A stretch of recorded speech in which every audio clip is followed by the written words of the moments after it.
Is college still worth attending today? In this video, I am going to analyze from an economic perspective if it makes sense for most people to still attend four-year university and get a bachelor's degree, or go to graduate school, or PhD, or beyond. I was inspired to make this video as a response to some comments in my video about the blue-collar, white-collar convergence I did a few weeks ago. Specifically, how a lot of people interpreted that video as me just taking a shot at the university system, and that basically going to college is a waste of time and money and nobody should do this. First, I don't think that is necessarily the case. I think a problem in the political right in the US is that they've become anti-intellectual and anti-education to the extreme. Sure, there are a lot of left-wing professors out there who don't know what they're talking about. But to basically saying there's nothing you can gain from a university education and willingly holding career potential behind for the next generation due to an ideological conflict or just a perceived diminished value due to higher costs is not necessarily the answer either. However, there is some truth to it. Otherwise, we wouldn't see declining enrollment rates in universities, especially among young men across the nation. Welcome to Analyzing Finance with Nick. Let's get to it. Okay, let's first start with the career earnings gap between a bachelor's degree and somebody who just only has a high school diploma. According to the Federal Reserve Bank of New York, the median annual wage for full-time bachelor's degree workers with a bachelor's degree is $52,000 a year, whereas for somebody who's just out of high school, it's only $30,000 a year, which is basically the equivalent of working 40 hours a week of minimum wage in a state like California, where it's about $15 an hour. So I think it's higher both for those people, and it's also higher for the university degree level. I think a lot of jobs fresh out of college at 22 are well over the $60,000 a year point now, especially adjusted for all the recent inflation that's happened. But let's just assume that they've gone up proportionately, or let's just actually say the blue collar slightly gained. So let's just say instead of a 74% pay gap, there's a 65 to 70% pay gap. So over a lifetime, if those both compound at the rate of nominal wage growth has in the economy, the person with a bachelor's degree will make 84% more in their lifetime than those only a high school degree, which translates to about a little over $1.2 million from age 22 to 65. So this is where the $1 million number comes from, that somebody who goes to college makes $1 million more than somebody in high school. But it's not as straightforward as that, because first, that doesn't factor in opportunity cost, and it doesn't factor in amount of money that you had to spend to go to college that you either have to pay off in debt at a fixed return, or you paid up front. It's returns on investments you would have been able to accrue otherwise. That money had to go to paying tuition and the cost of living of college. So if you adjust for the cost of attending a university and I'm using the median between public and private college tuition because the numbers are very different depending on which path you pursue on that, there's a present value gap. If you discount the earnings throughout the career by a 5% discount rate and factor in the cost of college, that gap shrinks from $1.2 million to about $150,000. And based on the tuitions for schools, it depends on where you go. Like a private school is about $60,000 to $65,000 US in tuition before cost of living. So if you manage to live very cheap, it's going to be probably $85 to $90K a year to go to college now.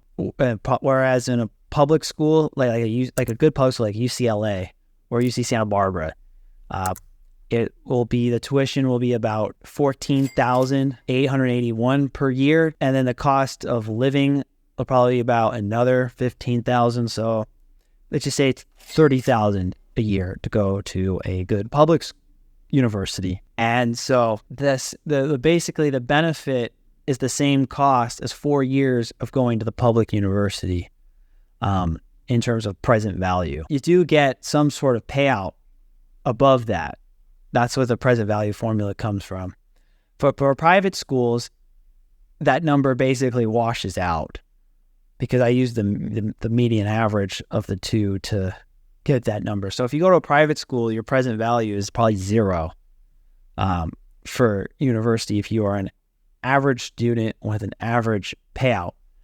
So in general, nobody's really losing on the net unless if they've made very poor choices in terms of their field of study or what institution they went to.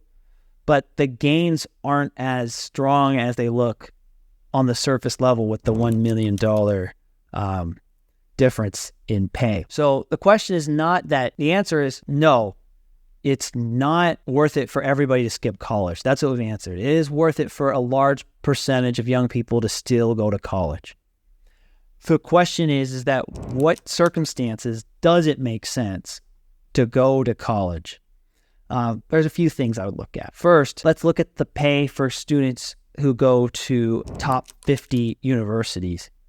If you just do U.S. News top 50 universities in the country, the statistics point a little differently. According to payscale.com, the median salary of early career pay for the top 50 universities is way higher than that $50,000 a year mark. It's actually closer to $87,800 a year. So if you go to one of the 50 highest paying universities in terms of salary out of college, or just the top 50 U.S. News most prestigious schools, it's going to be about 80 to 90,000. If you exclude the engineering schools like the MITs, the Colorado School of Mines, Caltech, that number drops a little bit from say like 87,000 to closer to about 80 grand.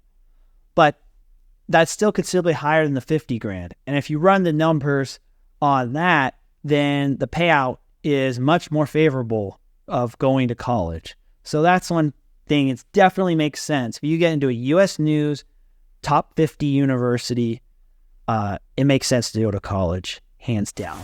Second condition, what you study in college, because pay heavily varies by college major. For those who study like hard sciences, engineering, finance, economics, accounting, they have pay of well over the 60,000 in their early career, the 22 to 27 average. A lot of these professionals get over 100,000 by their mid-20s, and they are well able to pay off their bachelor's degrees. On the other hand, if you're studying something like a major that ends in the word studies, or something more in the humanities that doesn't have an immediate application, it could be a lot harder to find a job, and underemployment risk is much higher. Also, if for those who tend to lack people skills, because a lot of white-collar jobs involve either sales or getting along with people on the corporate ladder, and a lot of people skills, and you don't study computer science or a more technical major that allows you to move up based on raw talent and output more than the office politics and the rainmaking side of life, then college may not be worth it for you. Introverts who may be better in the trades, where they can just focus on working on their little niche with their hands and not have to interact with the broader world. But even in the trades, the most successful people in the trade are business owners who are able to build large construction contracting firms or plumbing firms where they hire plumbers to work under them. So that might be a penalty for both the college and the non-college graduates. So major selection is a big one too. If you select a productive major or go to a top 50 university, because even like the art history major at Harvard is still going to get a good job because they went to Harvard. So if you're at a top 50 university, no matter what you study, or if you're at not a top university to study something productive, your chances of getting a job that will pay off any student loan debt and or be a meaningful improvement to not going to college or working in the trades is worth your while. The other thing is, how much of a self-starter are you? If you're somebody who's disciplined enough to finish school in 4 years or less, and you either go to one of these schools or more productive, or maybe go to a slightly less prestigious school, but have the self-discipline to finish on time and be able to network hard enough to foot on the ground running. I met plenty of people who've gone to less prestigious colleges, but they just had enough discipline and enough hustle to make a successful career out of themselves. College is worth it for those who can apply themselves. And those who otherwise don't know what they want to do and just go to college because they're supposed to and just switch majors a lot and dilly-dally, then they're going to rack up not just a lot of debt, and maybe their family can pay for it, but so they don't even rack up debt, but they waste a lot of time. Like, time is money, and if you spend the prime of your years in school for 8, 9, 10 years, this is also why I tend to be skeptical of graduate school. The opportunity cost of giving up your 20s and the time of your life when you have the most energy to go out and do things in the real world, to be sitting in a classroom, can be a major loss. And if you just don't study the right thing or just don't have a sense of direction of what you want to do out of school, you can waste a lot of time just floating by and trying to figure that out and not get the ROI needed to make college make sense. And then the other thing is, if you go to, even if you do study something more practical, going to a private school outside of the top 50 is generally bad ROI. As I mentioned, with the average salaries of people and the type of jobs private schools outside the top 50 provide versus public schools of the same caliber is not material enough to pay the extra $30,000 plus a year to attend. If you go to the state school at that tier, the opportunities are not much different for you, but the cost a fraction of the amount of money of going to a similar, like, second or third tier private college. And so that's another time where college does not make sense, is going to second or third tier private universities. And what is defined as second or third tier private universities really depends on what you use to measure that, whether it's average salaries or rankings, or how well those jobs have a reputation of placing, how well those universities, have in terms of placing people into good, productive jobs. So overall, my view is that, is college worth it? Yes. Is it worth it for as many people as people perceived it to be when I went to college 15 years ago? No. That's the answer. So again, if you want to maximize the value of college, have a plan. Don't start university until you know what you want to do out of it. Like, I've seen a lot of people get stuck in something what I call the JUCO trap, where they will be in a junior college because it costs less. So in dollars, they're not spending that much, but they spend 3, 4, 5, 6 years there, which should have taken them maybe 2 to complete because of either constantly switching majors or just not applying oneself or just being laid back because they're still living at home. And the opportunity cost of the JUCO trap in terms of years off your life makes that a serious risk. Even for those who don't get stuck in the junior JUCO trap, they do the same thing in a 4-year college and constantly switch majors.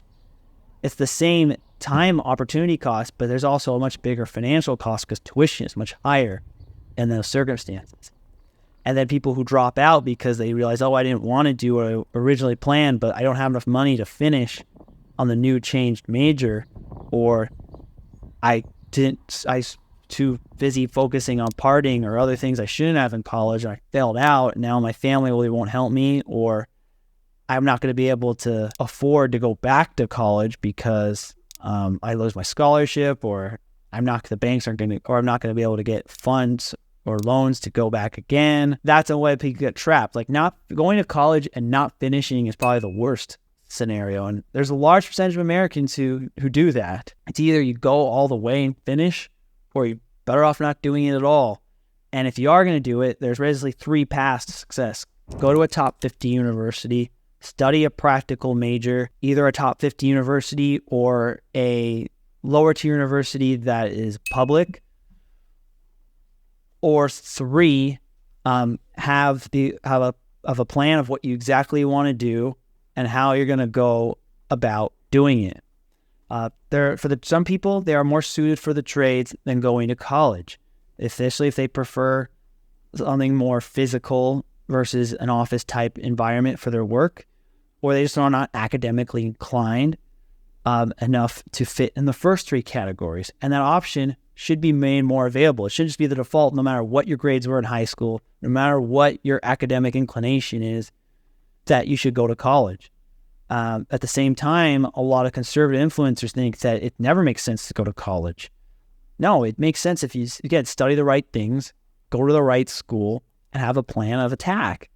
And overall, it's a nuanced answer, but that's the answer about whether it's worth going to college or not. If you disagree with me, or you have any points that I missed here, or have any points that actually strengthen my arguments, feel free to leave a comment, like, subscribe, and share this with people you know.